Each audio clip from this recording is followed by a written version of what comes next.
राधे राधे। सोमवार को मोक्षदा एकादशी भी है और सोमवार भी है, भोले बाबा का भी दिन है और भगवान विष्णु का भी दिन है। तो आप ये पूजन की सामग्री पहले से तैयार करके रख लें अपनी। विष्णु भगवान के लिए तुलसा दल, और ये मैंने तुलसी जी का एक दीपक तैयार किया है सूखी लकड़ियों से। आपके पास हों तो तैयार कर लें, नहीं आप जो दीपक जलाती हैं वही दीपक जलाएं।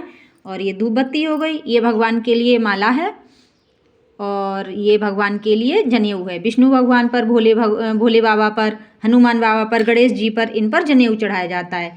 ये पंचामृत के लिए मैंने दूध, शहद और ये दही, मिश्री, फूल भगवान के लिए, ये घी, तो पंचामृत आप एक एक करके सब पर चढ़ाएं। आप सरल पूजा विधि में से भी अभिषेक का तरीका देख सकते हैं, हर बार वही दिया हुआ है, तो आप उसमें से सीख कर और भगवान का अभिषेक करें। पीला चंदन अवश्य चढ़ाएं और काले तिल चढ़ाएं भगवान पर, क्योंकि चावल नहीं चढ़ाएंगे उस दिन। ये मैंने तुलसी जी की माला भी रखी हुई है भगवान का। ओम नमो भगवते वासुदेवाय से जाप करेंगे। और ये आप पुस्तक जो है आप मंदिर में दान कर दें इसको, और इसमें ज़रूर थोड़ा बहुत अध्याय पढ़ें, 1 2 5 10 11 आप जो भी पढ़ पाएँ श्लोक पढ़ें, और इससे आपको बहुत अच्छा फल प्राप्त होगा। ये कलावा है भगवान के लिए। और जो भी आपके पास ज़्यादा से ज़्यादा सामग्री है या कम से कम सामग्री है तो भी आप पूजन कर सकते हैं, लेकिन मोक्षदा एकादशी को आप जाने ना दें। तो ये मैंने भगवान के लिए, ये विष्णु भगवान के लिए थाली तैयार कर ली है। ये भोले बाबा के लिए मैंने कुछ सामग्री तैयार की हुई है। ये भोले बाबा की पूजा करूँगी, सोमवार की भी कर लूँगी। और ये देखिए, ये बेलपत्र भी तैयार कर लिए हैं भोले बाबा के लिए। तो आप भी ऐसे भोले बाबा की और विष्णु भगवान की, शालिग्राम जी की, लड्डू गोपाल जी की, किसी की भी पूजन करें जो भी आपके पास उनका स्वरूप है। और कहानी पढ़ें, और व्रत नहीं रहें फिर भी आप पूजन करके उसका पुण्य प्राप्त कर सकते हैं। और कहानी आप अवश्य सुने, चाहे पूजन और व्रत कुछ भी नहीं कर पाएँ फिर भी आप कहानी अवश्य सुने। मेरी वीडियो में कहानी भी दी हुई है, तो आप चलते फिरते, उठते बैठते, काम करते कहानी श्रवण कर लें, उसी में आपको बहुत सारा भगवान फल देंगे। और ज़रूरी नहीं है कि हम बैठकर बहुत सारी पूजा करें। जो भी आपके पास सामग्री है, फल हैं वगैरह, वो भी आप रख सकते हैं। श्रीफल है वो भी आप भगवान को चढ़ा सकते हैं। तो ऐसे मैंने सभी सामग्री तैयार कर ली है। श्रीफल रख लें और फल रख लें जो भी आपके पास हैं भगवान के लिए। केला तो विष्णु भगवान पर चढ़ाया जाता है, इसलिए मैं केले को अवश्य रखती हूँ भगवान की पूजा में। और कुछ भोग प्रसाद का,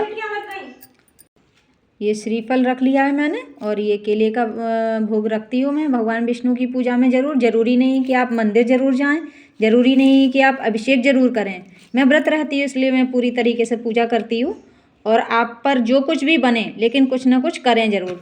एक ये गीता की पुस्तक दान कर दें मंदिर में, और आप गाय वगैरह को भी भोजन दे सकती हैं। लोई है और रोटियां हैं बनाकर, और आप ऐसे गीता पूजा करें और मोक्षदा एकादशी की पूजा करके उसका फल प्राप्त करें। और आप कहानी अवश्य श्रवण करें। न ये ज़रूरी कि आप व्रत ही रहें, और न ये ज़रूरी कि बहुत सारी सामग्री हो आपके पास पूजा की। आपके पास जो पर्याप्त धूप दीप भोग, आप उससे ही भगवान का पूजन कर लें। अपने पितृ देवताओं के लिए, उनकी शांति के लिए आप एक दीपक उनके लिए भी जलाएं। तो आप इस तरीके से दीपक तैयार कर लें, उसमें बत्ती रखकर और काले तिल डालकर, इसमें तिल का तेल भी डाल सकते हैं और आप सरसों का भी तेल डाल सकते हैं। और सुबह को आप 1 लोटा जल भी दें, उसमें काले तिल डाल लें और 2 पुष्प डाल लें सफ़ेद। और आप इसको दक्षिण दिशा में जल को सुबह को दे दें अपने पितृदेवताओं के लिए, क्योंकि मोक्षदा एकादशी है, बहुत ही मुश्किल से ये दिन मिलता है हमें, तो हमें इसका भी, अपने पितृदेवताओं का भी ध्यान रखना चाहिए। और ये दीपक है, इसको आप शाम को दान करें। दक्षिण दिशा की तरफ इसका इस तरीके से मुँह कर लें और दक्षिण की तरफ मुँह करके दीपक का रखें। ये देखिए दीपक तैयार हो गया है। आप इसको पूर्णिमा और अमावस्या पर अवश्य किया करें। पितरों के लिए 1 दीपदान और 1 कलश जल का लोटा, और स्त्रियां भी चढ़ा सकती हैं, इसमें कोई भी संशय की बात नहीं है। माता सीता ने भी अपने ससुर राजा दशरथ के लिए पूजा की थी, और आप भी कर सकती हैं। और घर में अगर कोई आपका बेटा है या पति है वो कर दें तो और भी अच्छी बात है। अगर सभी कार्य हमारे ही ऊपर निर्भर है तो हम भी कर सकते हैं इनको। हमें ये सोचना चाहिए जब तक हम किसी के लिए दान पुण्य धर्म आदि का कार्य नहीं करेंगे तो हमारे लिए कौन करेगा।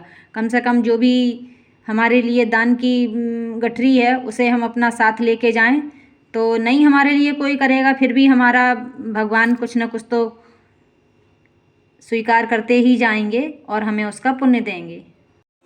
राधे राधे। मोक्षदा एकादशी आ रही है तो मैंने अपने कान्हा के लिए आंवले का मुरब्बा बनाऊंगी। अगर आपको अच्छा लगे तो आप भी इसी तरीके से बनाएं। मैंने ये आंवले धुल लिए हैं और मैंने इनको 2 दिन के लिए वो उसमें डाल दिया था, चूने के पानी में डाल दिया था, तो इससे इनका जो खरापन होता है, खारापन, वो निकल गया।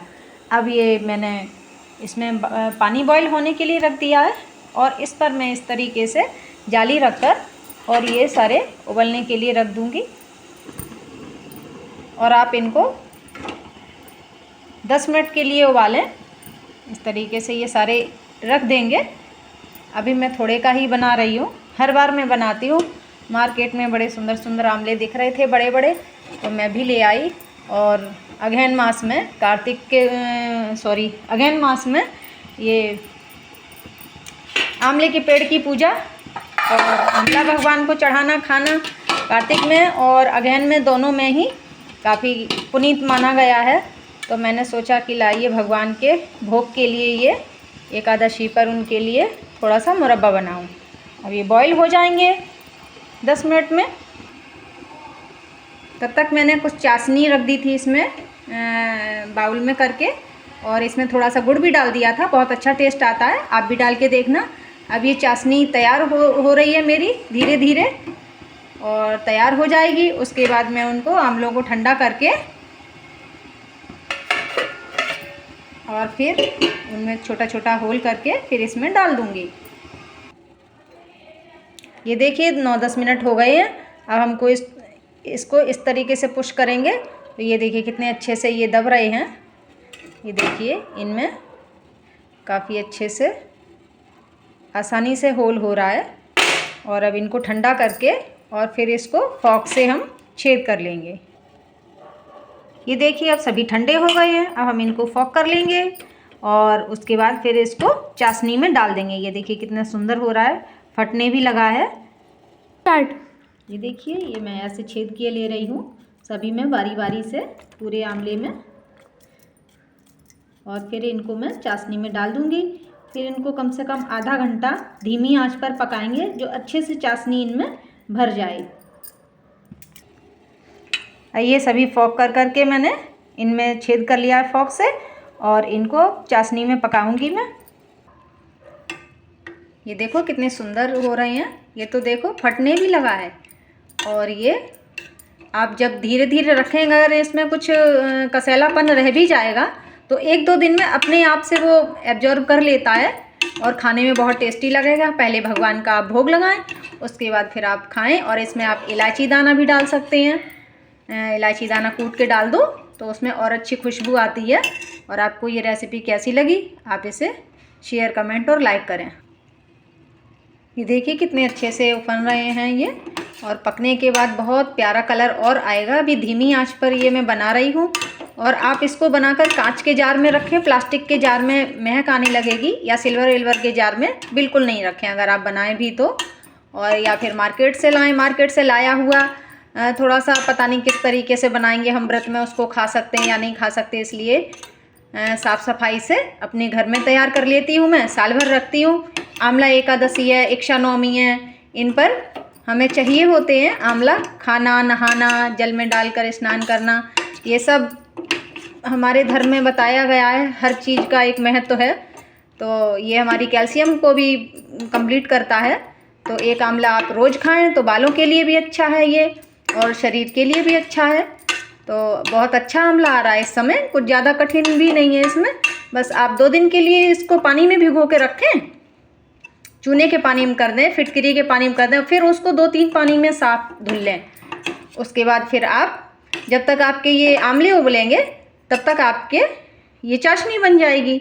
और आंवलों को ठंडा होके वो उनको फॉक करके उनमें होल करके पूरे में अच्छे से, और फिर चाशनी में आप डाल दें। धीमी आंच पर धीरे धीरे पकने दें। और 4-5 दिन के बाद आप इसको टेस्ट करें। आज मैंने बनाया है तो अब ये सोमवार को भगवान का भोग लगाकर तब मैं इसको चखूँगी, तब भगवान के भोग से स्वाद भी बढ़ जाएगा और तब तक ये बहुत अच्छे से रेडी भी हो जाएगा।